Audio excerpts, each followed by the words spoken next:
तो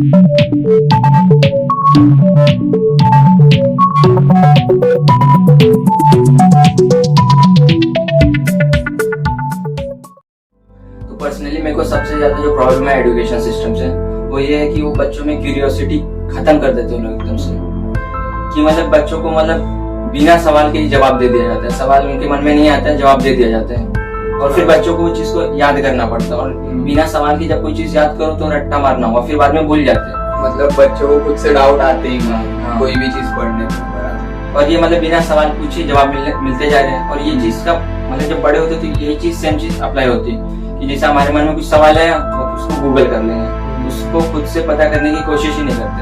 तो ये चीज बचपन से खत्म होती जा रही है, क्यूरियोसिटी को खत्म किया जा रहा है। और दूसरी बात ये कि बच्चों को जो कॉन्सेप्ट पढ़ाया जाता है उसका एप्लीकेशन नहीं पता होता है, तो मतलब उनका इंटरेस्ट खत्म हो जाता है, बिना इंटरेस्ट के ऊपर से। फॉर एग्जाम्पल अगर इंटरेस्ट लाना हो तो आप किसी फील्ड में जाइए, वहाँ पे आपको पता है, वहाँ पे आपके मन में सवाल आएगा कि कैसे करते हैं। फिर अगर आप उसको पढ़ोगे तो उसमें इंटरेस्ट आएगा, उसको जानने अपने मन में वो जानने की इच्छा जागरूक जैसे जैसे फील्ड विजिट वो सब उसको थोड़ा प्रैक्टिकल दिखाना चाहिए। बराबर। और एक चीज ये भी है कि जैसे लोग मतलब लोग नहीं, बच्चे जैसे स्टूडेंट लोग हैं, उन लोग अपने प्रोफेशन है ना अपने हिसाब से नहीं लेते इंडिया में। बहुत से लोग है ना दूसरों के बातों में आ जाते हैं। जैसे अभी बहुत से मीम भी बनते हैं इंस्टाग्राम पे, देखे होंगे कि आधे से ज्यादा लोग जो भी साइंस लेता है वो इंजीनियरिंग में ही घुस जाते हैं। और इंजीनियर इतने हो गए कि अब जॉब के एम्प्लॉयमेंट ही नहीं वहाँ पे। तो जो भी इंजीनियर बनता है उसके ऊपर अलग ही वो होता रहता है कि इंस्टाग्राम पे मीम बनते हैं, ये होते हैं, वो सब होते हैं। इंजीनियर लोग जॉबलेस रहते हैं, फिर वही जॉबलेस इंजीनियर मीम बनाते हैं अपने खुद पे इंजीनियर।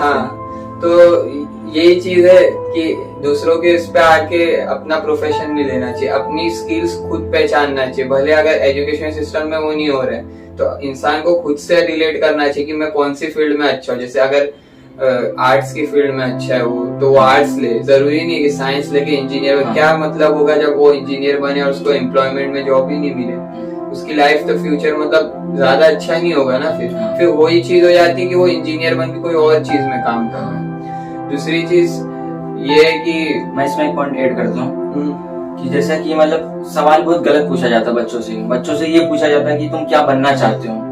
मतलब सवाल ये रहता है, एंड गोल रहता है, तुम डॉक्टर बनना चाहते हो, इंजीनियर बनना चाहते हो, साइंटिस्ट बनना चाहते हो, या क्या बनना चाहते हो, एंड में क्या बनना चाहते हो, प्रोफेशन। जबकि सवाल ये होना चाहिए तुम करना क्या चाहते हो, तुमको क्या काम करने में मजा आता है, क्या काम करना पसंद है। वो प्रोसेस को ध्यान में रख के सवाल पूछना चाहिए, ना कि उसके एंड रिजल्ट पे। कितने लोग कमिट कर देते हैं ऐसा बोलने में वो टाइम पे। मतलब कोई इसमें होता है ऐसा कि अगर बच्चे ने किसी ने बोल दिया तो उसके फैमिली वाले यही चीज लेके बैठ जाते हैं कि हाँ इसने तो बोला था अब ये करेगा, तो उसका भी प्रेशर इंसान के ऊपर आता है। तो फिर बच्चा सोचता है अब मैंने तो बोल दिया तो मेरे को ये करना ही है। तो वो भले उसमें नहीं अच्छा है फिर भी उसको करना पड़ता है कि सोसाइटी क्या सोचेगी, ये सोचेगी। और पेरेंट्स, फैमिली या रिलेटिव जो भी है उन लोग भी यही फोर्स कर देते हैं, मतलब उसको ये चीज पे करने। अगर फिर अब वो फेल हो जाए तो फिर वो यही सोचेगा कि मैं क्या किया, मैंने गलत किया, मेरे को कोई और चीज करना चाहिए था। मतलब उसके साल भी वेस्ट हुए और दूसरों की बात में आके उसने गलत फील्ड भी ले लिया।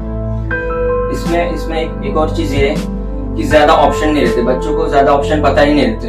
10th करने के बाद या 12 करने के बाद ज्यादातर कम ऑप्शन पता रहते, उसी में से चूज करना। ज्यादातर यही सोचते कि एक तो मेडिकल लाइन है, डॉक्टर बन जाओ या फार्मासिस्ट बन जाओ या इंजीनियर बन जाओ। अगर कॉमर्स में गए तो मार्केटिंग्स में या अकाउंटिंग्स में चले जाते हैं, MBA करो, डॉक्टर, इंजीनियर बनो। और दूसरी बात मतलब इसमें क्या करना चाहिए कि मतलब बच्चों को गाइड करना चाहिए कि क्या क्या करियर ऑप्शंस है। और दूसरी बात इंडिया में रोल मॉडल्स बहुत कम है कि जिनको देख के वो बोल सके हाँ मेरे को ये चीज मैं बन सकता हूँ, ये चीज मैं कर सकता हूँ। और दूसरी चीज देखा जाए तो ये सारी चीज कब अच्छे से होगी, जब एकेडमिक ईयर में काउंसलिंग हो बच्चों के साथ काउंसलिंग हो सही उम्र में, तो फिर वो बच्चा खुद समझ में आता है उसको कि मेरा कहाँ इंटरेस्ट है ज्यादा। अब यहाँ पे देखा जाए तो अगर सही बात करें, काउंसलिंग तो दूर की बात है, कितनी स्कूलें ऐसी भी है कि जहाँ पे स्पोर्ट्स की भी प्रॉब्लम है। सिर्फ पढ़ा रहे बच्चे आ रहे किंडरगार्टन से 10th पास 12th पास करके निकल जा रहे, एक्स्ट्रा करिकुलर एक्टिविटीज भी नहीं होती। तो काउंसलिंग तो बहुत दूर की बात है। यही अगर आप बाहर के इसमें देखेंगे तो बच्चों को काउंसलिंग बराबर होती है। हर बच्चे से एक प्राइवेट सेशन लिया जाता है काउंसलिंग का, जो इंडिया में बहुत कम देखा जाता है। काउंसलिंग होती भी है तो जो बच्चे ग्रेजुएशन में चले जाते हैं तब कराते। तो वो नहीं होता प्रॉपर टाइम काउंसलिंग का। बच्चे की काउंसलिंग कब होना चाहिए? जब उसका ग्रोथ हो रहा है, जब उसको समझ आना चाहिए कि कौन सा प्रोफेशन लेना है। ये होता है ना कि मतलब वो चीज करने के बाद पता चलता है नहीं, ये चीज नहीं करना था मुझे। तो जब वो अगर कोर्स ग्रेजुएशन में ले लिए तब उसकी काउंसलिंग करके क्या मतलब होगा? वही चीज अगर शुरुआत से करते एजुकेशन सिस्टम में तो बहुत ज्यादा फर्क आता बच्चे के एक्सेल होने में, कोई भी चीज में। तो ये भी एक बहुत बड़ा ड्रॉबैक है। देखा है तो ऐसे बहुत से प्रॉब्लम है, पर हम लोग उतने पॉइंट ले रहे जो बहुत ज्यादा इम्पोर्टेंट है। तो एक पॉइंट ऐसा है कि लैंग्वेज, मतलब जो अब इंसान याद कर रहे हैं, जो भी पढ़ रहा है, तो वो जब आंसर लिखता है पेपर में तो उसके पास एक ही ऑप्शन होता है कि वो लैंग्वेज ऑफ आंसर किस में लिखे, इंग्लिश में। या फिर कोई भी चीज अपनी उसको बताना है तो वो इंग्लिश में करे, अपने मदर लैंग्वेज में नहीं बता सकता। हाँ, तो ये इतना कुछ जरूरी नहीं है। अगर इंसान को कंसेप्ट आ रहा है तो उसको उतना फ्रीडम देना चाहिए कि उसको प्रॉपर आ रहा बताने जो लैंग्वेज में, उस लैंग्वेज में उसको डिस्कस करने दे या आंसर लिखने दे, है ना। तो ये ज्यादा फायदा होगा उसके रिलेटेड भी। तो उसमें वो डिस्कस करे या कोई आंसर लिखे तो उसमें ज्यादा फायदा है उसको, क्योंकि वो ज्यादा अपना क्या बोलते हैं, अपनी सोच को एक्सप्रेस कर सकते हैं। हाँ, अपनी सोच को एक्सप्रेस कर सकता है। और एक चीज ये होती है कि जब हम फोर्स करें कोई लैंग्वेज के ऊपर तो फिर वो बच्चा क्या करता है, ज्यादा से ज्यादा उसको रट्टा मारने लगे। तो देखेंगे अगर इंग्लिश मीडियम के भी कितने बच्चे ऐसे होते हैं कि 10th पास होने के बाद उन लोग को प्रॉपर इंग्लिश आती नहीं है, फिर उन लोग कोर्स करते बाहर से, तो उन लोग का भी एक तरीके से वो हो जाता है, जैसे लोग नाम रखते फिर कि इंग्लिश मीडियम से पढ़ा उसको इंग्लिश नहीं आ रही। तो ये भी बहुत बड़ा ड्रॉबैक आ जाता है, लैंग्वेज की वजह से वो कॉन्सेप्ट समझ नहीं पाया, हाँ, रट्टा मार लिया।